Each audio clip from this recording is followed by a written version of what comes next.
미투인가 불륜인가 안희정 전 충남지사와 김지은 씨의 관계를 두고 안희정 씨의 부인이 또다시 김지은 씨를 반박하고 나섰습니다. 요지는 안희정 씨와 김지은 씨가 불륜 관계였다라고 하는 것인데요. 그 근거로 내세운 게 두 사람 간에 오고 간 SNS 메시지입니다. 어떻게 구했는지는 잘 모르겠습니다. 이런 메시지는 제가 읽는 건 좀 곤란하죠. 그냥 보시면 되겠습니다. 한번 이렇게 보시면 이렇게 이게 됐어요. 이거는 뭡니까? 담배 좀 사다 줄래 이런 뜻이겠죠. 예. 그리고 이제 지인한테 이런 메시지를 보냈다고 합니다. 그래서 안희정 씨의 부인은 불륜이면 어떻게 이런 얘기를 할 수 있겠느냐라고 하는 주장인데요. 자, 김지은 씨 측은 이건 예상했던 것이다. 무죄를 위한 도구다. 이거야말로 2차 가해 행위다. 김지은 씨 녹취가 있나요? 관련된 녹취가 있으면 좀 들려주시죠. 중도 표심을 노리는 전략적인 거 아니냐. 오해를 하는 분들도 많이 있습니다. 물론 저는 그건 절대 아니라고 생각합니다. 네. 왜냐하면 저도 한때 학생운동을 했었고 민주주의에 대한 관심이 많은 국민이고 네. 또 저도 나름대로 이제 어떤 가치 지향이 있기 때문에 만약에 안 지사가 그런 사람이었으면 제가 아이들 키우기 정말 힘들 때 가정도 잘 돌보지 않는 데다가 그렇게 소신도 이렇게 새처럼 날아다니는 사람이었으면 제가 벌써 버렸을 겁니다. 네. 같이 안 삽니다. 저 그런 남자하고. 네. 저를 지지하고 저를 위해서 열심히 했던 제 참모였습니다. 미안합니다. 그 마음의 상실감 그리고 배신감 여러 가지 다 미안합니다. 합의에 의한 관계였다고 생각했습니다. 하지만 고소인들께서 그런 것이 아니었다고 하십니다. 사과드립니다. 진실을 있는 그대로 판단해 주신 재판부께 진심으로 감사드립니다. 진실을 증언하기 위해 용기 내주신 증인 여러분들께 깊은 존경을 드립니다. 안희정과 분리된 세상에서 살게 되었습니다. 길지 않은 시간이겠지만 그 분리가 제게는 단절을 의미합니다. 화영대에 올려져 불길 속 마녀로 살아야 했던 고통스러운 지난 시간과의 작별입니다. 이제 진실을 어떻게 밝혀야 할지, 어떻게 거짓과 싸워 이겨야 할지보다 어떻게 살아야 할지를 더 고민하려 합니다. 예, 정은갑 위원, 아무래도 민주원 씨는 좀 무죄 쪽으로 판결을 좀 이끌어내고 싶은 그런 마음에서 쓴 것 같기도 합니다만. 저는 민주원 씨의 심정은 모르겠습니다. 그러니까 무죄, 유무죄를 따지는 것보다 제가 보는 관점에서는 민주원 씨는 이건 아니다라는 생각을 하는 것 같아요. 그러니까 이게 미투가 아니다. 이게 불륜이라는 거죠. 그러니까 불륜이라는 입장이 되면은 가장 큰 피해 당사자거든요. 사실은 그 민주원 씨와 그 아들들이.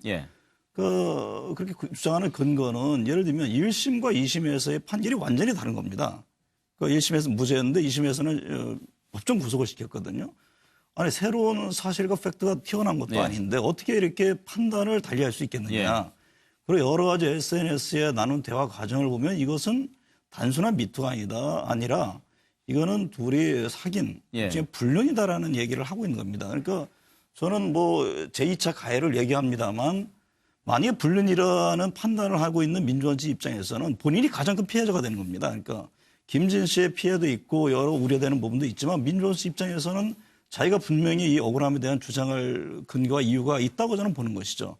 근데 이 부분에 대해서 나중에 대법원에서 그러니까 나는 어떻게 할지 모르겠습니다만 지금 3자 입장에서 이게 제2의 또 다른 가해냐 이렇게만 볼 사안은 저는 아니라고 보고 있는 겁니다. 서적 변호사, 만약에 지금 두 사람이 불륜 관계였다라고 하는 것이 저런 증거로 받아들여진다면 대법원 상고심 결과에 상당한 영향을 미치게 됩니까? 그렇죠. 이게 엄청나게 큰 영향을 주죠. 왜냐하면 이게 1심이 피해자다움을 강조해서 무죄가 됐잖아요. 근데 그 부분에 영향을 크게 줄 수 있는 이런 이제 사안이고요. 저는 이게 민주원 이분의 의도가요.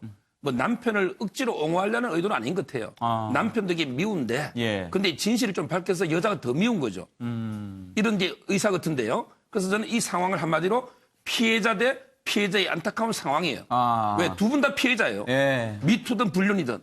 그래서 저는요, 민주원 씨도 이게 말할 권리는 있어요.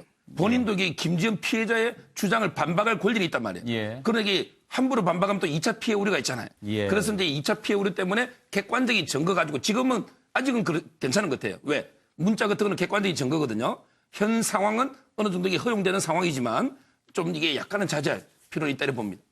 김한규 변호사, 지금 민주원 씨 주장을 따른다면 안희정 씨를 벌해야 할 사람은 정작 나라가 아니다, 이런 입장인 것 같아요. 네. 뭐 민주원 씨 입장은 뭐 심정적으로는 전적으로 이해됩니다. 이게 지금 성폭행으로 간음으로 인정이 돼버리면은 피해자는 김지은 씨 한 명인데 예. 불륜이면 피해자는 본인이지 않습니까? 그럼 충분히 가능한 얘기인데 사실은 이 SNS에 나왔던 어떤 증거들은 이미 재판부에서 다 판단한 내용들이고요. 그래서 그 메시지라든가 이런 증거 전체 중에서 그게 일부를 알고 있습니다. 예. 그래서 재판부에서 전체를 다 봤기 때문에 그 중에서 일부를 쪼개서 그 부분만 딱 봐서 아 이것은 연애한 거고 불륜이다. 물론 민주원 씨 입장은 당연히 주장할 수 있는 내용이지만은 뭐 일반 뭐 제 입장에서는 법률가인 제 입장에서는 별로 영향을 미칠 것 같지 예, 않다. 이미 뭐 2심에서 4심에서 다 본 건데 예. 상고심에서 과연 큰 영향이 있을까? 이 부분도 2심에 제출이 됐던 증거인가요? 예, 그렇게 알고 있습니다. 그래요? 예. 그런데 왜 지금 이걸 또 꺼냈을까요? 그러니까 1심과 2심이 그래서 좀 약간은 증거 판단할 때 이제 어떤 자유심리가 아니겠습니까? 예. 법관에. 그래서 1심에서는 어떤 뭐 이런 어떤 증거를 봤을 때 이거는 좀 약간 뭐 간음이 아니다. 이게 처벌 대상이 아니라 본 것 같고요. 2심에서는 이런 증거들에다가 보다 안희정 지사의 어떤 피고인 신문 과정을 통해서 이거는 처벌 대상이라고 본 거고요. 예. 대법원 판단을 좀 지켜볼 필요가 있습니다. 지금 말씀하신 분들 전부 다 이게 꼭 대법원 상고심에 영향을 미치려고 하는 그런 의도는 아닌 것 같다라고 보시는데 김성환 평론가도 그렇게 생각하십니까? 저는 뭐 영향을 미칠 의도를 갖고 있다고 생각합니다. 예. 그렇지 않으면 이 내용을 그냥 법정에서 공개하고 법정에서 다투면 되는 것이지 여론전을 뭐 펼칠 이유는 없지 않습니까? 물론 자기가 그동안에 억울했던 측면이 있기 때문에 나도 언론에다 뭔가 얘기해야 되겠다 이렇게 생각했을 수는 있겠지만 저는 뭐 이른바 안희정 구학이라는 느낌을 좀 지울 수가 없습니다. 예. 그리고 지금 공개한 내용을 보면요. 저도 이제 문자 내용을 꼼꼼히 여러 번 들여다봤지만 이게 과연 연애의 증거로 채택될 수 있을 것인가에 대해서 약간 의문입니다. 예. 그러니까 안희정이라고 하는 도지사하고 그리고 도지사 비서하고 주고받은 관계라고 하면 우리가 그동안에 위계가 행사됐느냐 안 됐느냐를 많이 봤잖아요. 요즘 직장인들 사이에서 직장 상사가 뭔가 지시하고 얘기하면은 예라고 하기도 뭐하고 네라고 하기도 뭐하니까 넵 이렇게 대답한다 그러잖아요. 예. 그래서 넵병에 걸려 있다고도 얘기하는데 예. 그 뒤에 또 웃음 표시도 넣어줘야 돼요. 그러니까 지금 김지은 씨의 반응을 직장 상사와 그리고 그 밑에 있는 부하 직원의 대화라고 이해하면서 보면 또 달리 해석될 수 있는 여지도 있다. 예. 그러니까 이거를 연애 증거라고 보기에는 저는 좀 부족하다고 개인적으로 생각합니다. 웃음 표시 넣은 것을 꼭 어떤 관계로 보기는 그렇다. 웃음 표시 안 넣으면 이놈 기분 나쁜 것도 이렇게 생각하는 좀 뭔가 허전하죠. 정인환 교수 짧게 부탁드립니다. 하여튼 민주원 씨 입장은 10분 이해가 돼요. 또 주장하는 내용들을 보면 상당히 또 공감되는 부분이 있어요. 어쨌든 민주원 씨 주장의 핵심은 이런 거잖아요. 미투를 가장한 불륜이다. 그다음에 거짓말하고 있다. 김지은 씨가 거짓말하고 있다. 또 피해자로 인정할 수 없다. 뭐 이러는 거거든요. 어떤 한 가정의 어머니로서 또 부인으로서 당한 어떤 고통과 그 피해자로서의 어떤 그 심정은 100분 이해가 되나 궁극적으로 이게 나타나는 현상은 결국은 무죄를 지금 호소하고 있는 거다. 그런 거지 않습니까? 예. 그런 것이 보여지는데 그러나 저는 이런 지금 안희정 지사의 1, 2심까지 끝나고 대법 판결을 남겨두고 있는 이 문제를 과연 이 저작거리 논쟁으로 계속 만들 것인가. 예. 저는 거기에 대해서는 좀 생각이 다릅니다. 네. 네. 그 정도 얘기하겠습니다. 예. 최수영 교수님. 저는 그 성인지 감수성을 다시 감수해 주세요. 이렇게 예.